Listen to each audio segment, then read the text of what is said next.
Lesson 4.6 is on pages 113 through 117.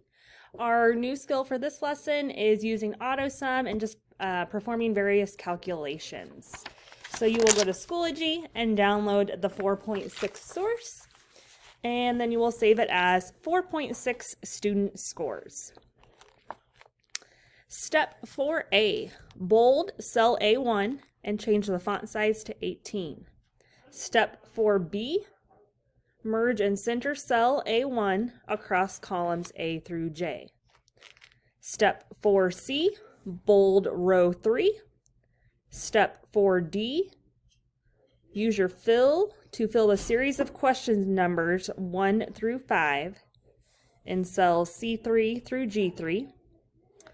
Step 4E, resize the column widths to fit your cell contents. Step 4F, format the worksheet to print with grid lines. Step 4G, change the orientation to landscape. Step 5, duplicate the value in cell I4 through I13. Step 6, we're going to find the total of cells C4 through G4. So click in cell H4.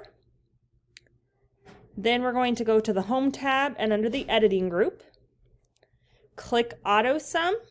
It will automatically highlight what it's going to add and hit Enter. Step 4B or 6B, copy the formula in cell H4 through cell H13. In cell J4, we're going to compute the score for the first student by dividing total points by the possible points.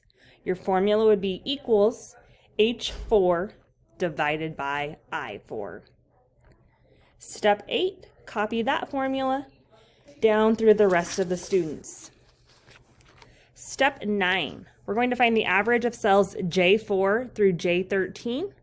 So click in cell J15, and from our Home tab Editing group, go to the AutoSum drop-down menu and select Average. When asked, put in the range of cells for J4 through J13 and hit Enter. Step 10, we're going to find the lowest score in cells J4 through J13. So click in cell J16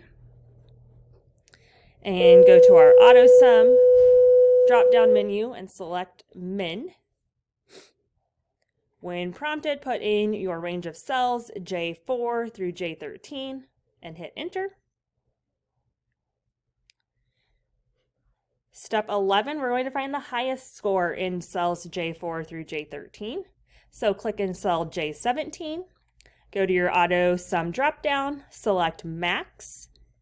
When asked, put in your cells J4 through J13 and hit Enter. Step 12, format column J as percentages. Then you can save your work and turn in on Schoology.